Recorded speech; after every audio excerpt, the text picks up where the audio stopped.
Myself Dr. P.R. Krishnaveni, Associate Professor of Chemistry, Sasi Institute of Technology and Engineering, Tadapalligudem. Welcome to the continuation lecture on properties of lubricants.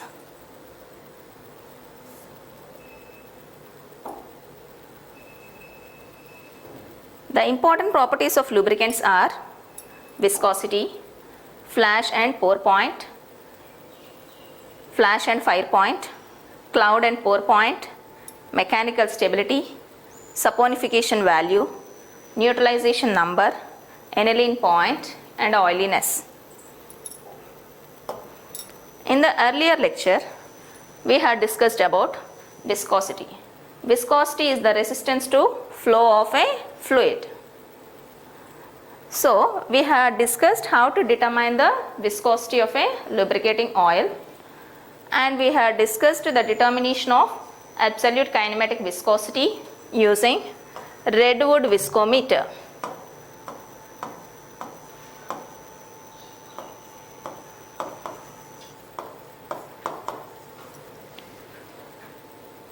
Next we have discussed about flash and fire point.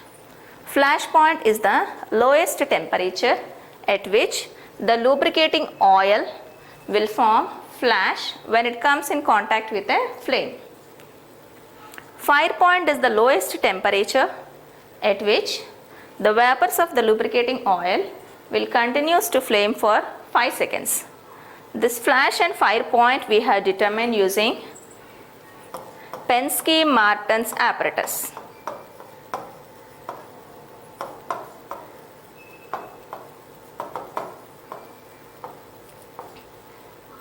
In this lecture, we will discuss about the determination of remaining properties. So, coming to the third property. Third property is cloud and pour point. Cloud point is the temperature at which the lubricating oil becomes cloudy in appearance. Pour point is the lowest temperature at which the lubricating oil becomes semi-solid and ceases to flow. It indicates the suitability of lubricants used in cold condition. Good lubricant should possess low pour point. So, suitability of lubricants in cold condition means examples: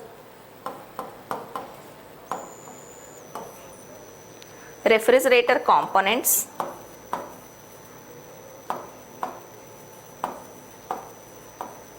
that means refrigerator coolants,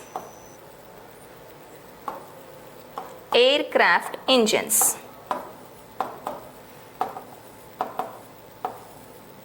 These will start and work at sub-zero temperatures.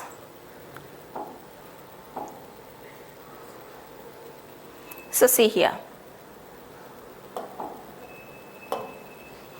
Pour point means what we are saying? It will become semi-solid and ceases to flow. See here. Here this has become the semi-solid and there is no surface movement for 5 seconds.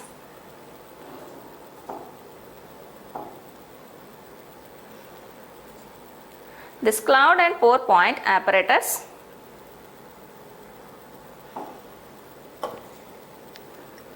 a good lubricating oil should have low cloud and pour point. Here this apparatus mainly consists of a test jar, holder, cork, thermometer, hardboard cover, temperature probe, ice and salt mix which will be acting as a freezing mixture, refrigerating unit, insulation, cooling bath, polished cylinder. So, coming to the construction.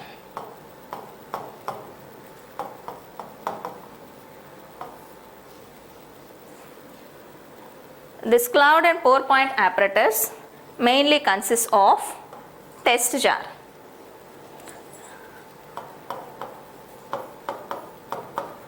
And the dimensions of this test jar are 3 centimeter in diameter and 12 centimeter in height.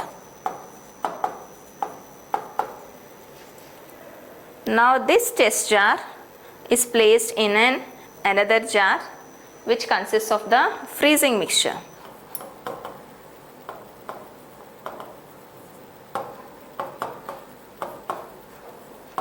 In this figure, the freezing mixture is shown as ice and salt mix. In addition to this, depending upon the nature of the lubricating oil we are using, we may also use ice and water,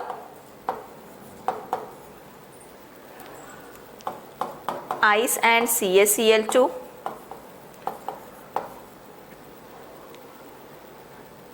solid carbon dioxide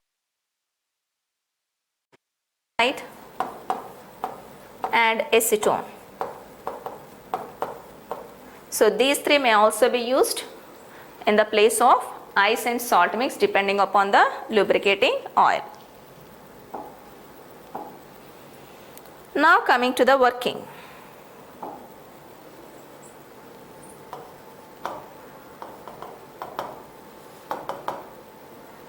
Or we can say procedure for determining cloud and pour point. The lubricating oil, that means the test oil,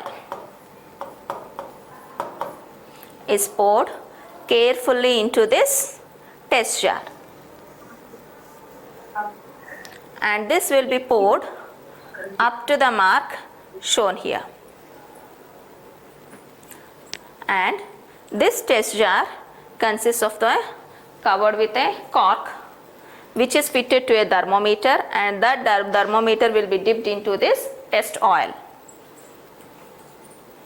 Next, this entire test jar will be placed in another jar which consists of ice and salt mix. Or earlier I told you that any of the freezing mixture can be used. Test oil is poured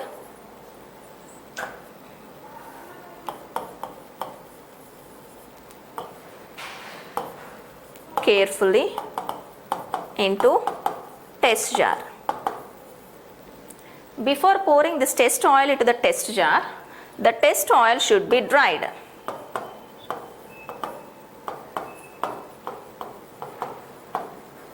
How this test oil will be dried means, by mixing with a small amount of sodium sulfate, we will be shaking the test oil. After that, this test oil will be filtered through lintless filter paper. That filtered oil sample will be taken into this test jar. When this test oil containing jar is placed in a ice and salt mix, then the temperature slowly decreases.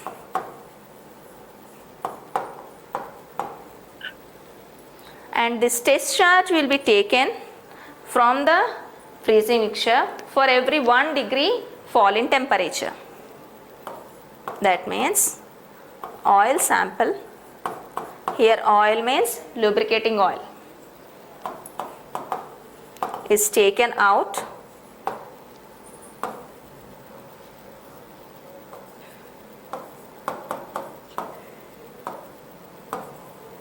for every 1 degree centigrade fall in temperature and observed for a moment.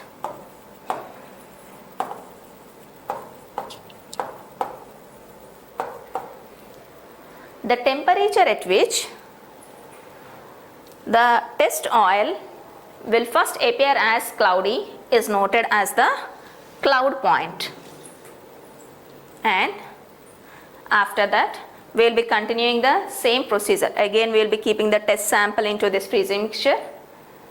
For every 1 degree centigrade fall in temperature, we will be taking out the test jar and we will be observing a moment. When the test oil ceases to flow, that means it will stop flowing for 5 seconds even after tilting this test jar. That is noted as pour point.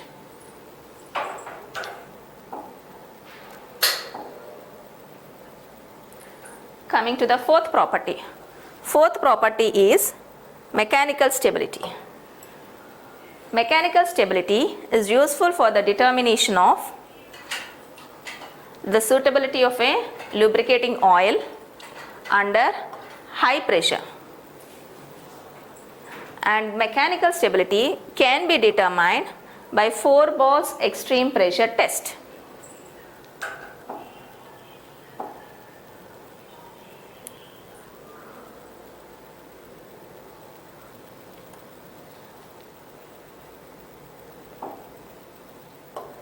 See, in this 4 bars extreme pressure test, this is the load we are applying.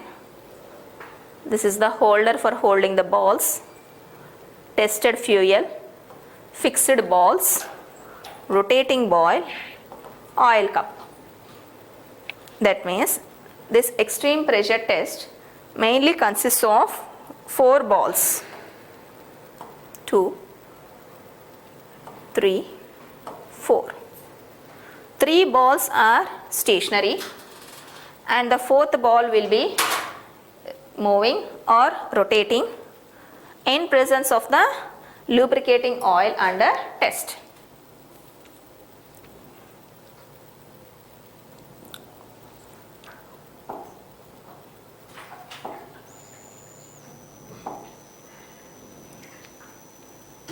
If the lubricating oil is capable of carrying the applied load, then the bearings will appear clear after the test.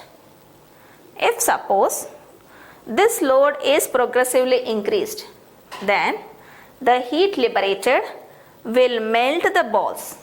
This indicates that the lubricating oil is completely failed. So, this mechanical stability also tells the carrying capability, the maximum carrying load safely by a lubricant.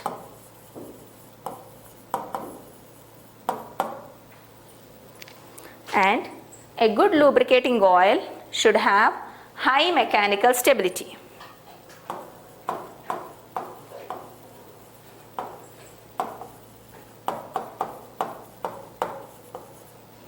Should have high mechanical stability.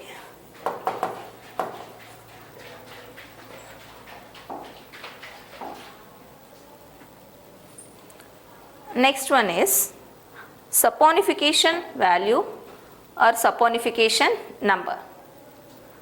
The saponification value represents the number of milligrams of potassium hydroxide or sodium hydroxide required to saponify 1 gram of fat under the condition specified. This will help to identify whether the oil under reference is animal oil and vegetable or mineral or a compounded oil, that means containing mineral and vegetable oils. How we will determine this saponification value means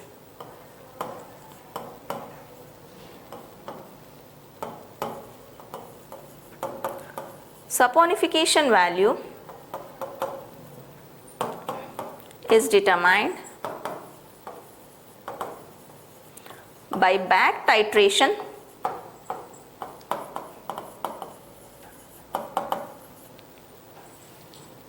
of potassium hydroxide with phenolphthalein indicator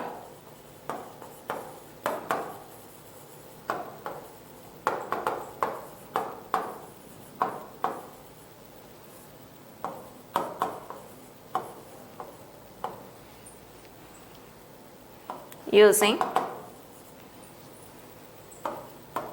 0.5 normal, H2SO4 or HCl.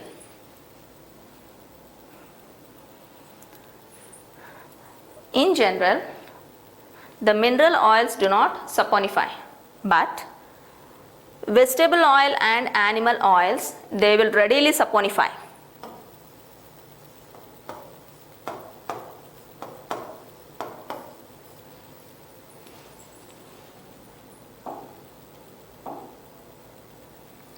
Next property is neutralization number. Neutralization number is a measure of acidic or basic impurities in lubricating oil. Determination of acidic impurities is commonly expressed as acid value. In general, lubricating oils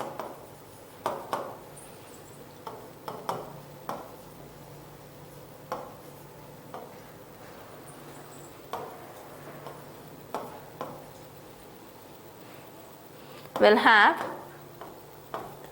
acidic neutralization number 0.1. That means acid value is 0.1. If acid value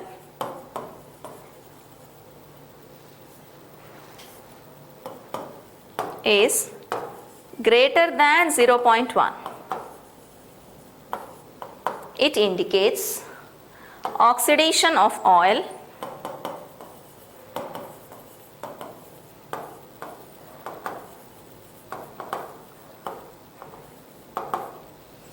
that means forming gummy material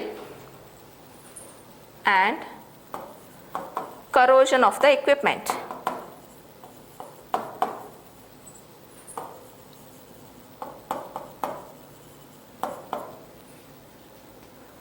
So, a good lubricating oil should have low acid value. Coming to the seventh property. Seventh property is aniline property.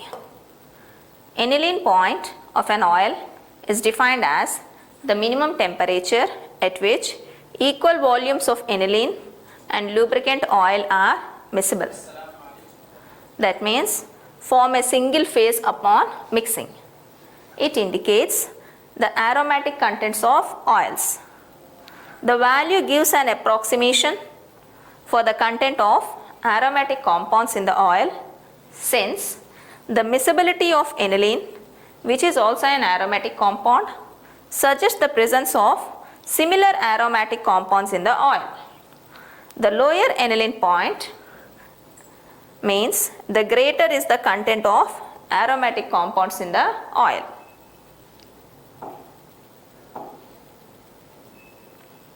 And the last property is oiliness. Oiliness is the characteristic property of oil. That means oil is said to be oil when it has oiliness. This property is highly desirable in helping the lubricant to adhere to the cylinder walls. Here we will be determining the carbon residue. Carbon residue means the amount of carbon that is made by chemical process such as heating up of oil. It is mainly considered to be a byproduct of fuel. When gasoline is burned and used by a motor vehicle engine, it produces exhaust that contains carbon monoxide. Carbon residue is what the leftover particles of a fuel product are transformed into.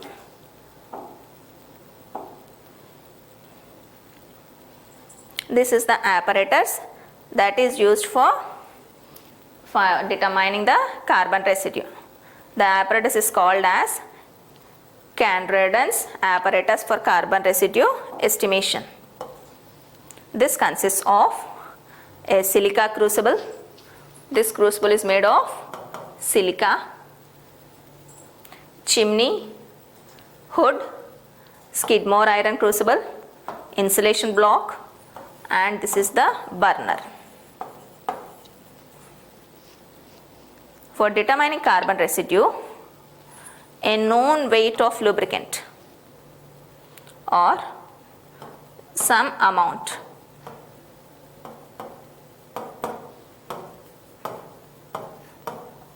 of lubricant oil is taken in the silica crucible. This silica crucible is again placed in another crucible which has small lid at the top so that the volatile gases can be evaporated. And these two crucibles are again placed in another crucible which is covered with a chimney shaped iron hood.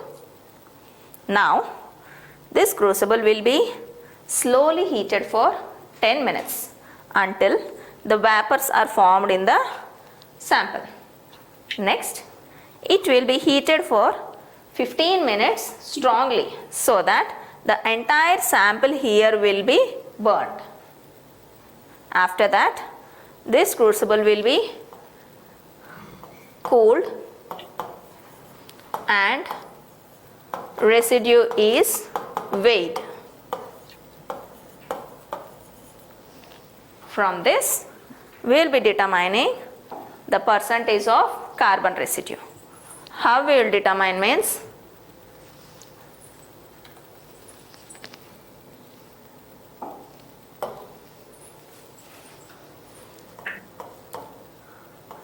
percentage of carbon residue is equal to weight of residue left by weight of lubricant oil taken into 100. A good lubricating oil or a good lubricant should have least amount of carbon residue.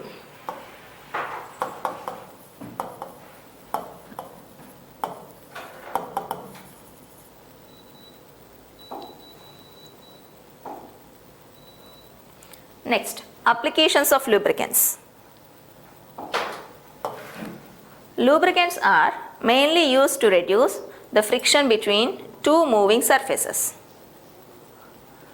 It also inhibits rust and corrosion. They are also used in the soap and paint industries. Liquid lubricants are used in medicines. Lubricants are also used as cutting fluid in cutting, grinding, drilling of metals. They are used as anti-wear, antioxidants and anti-foaming agents. Thank you.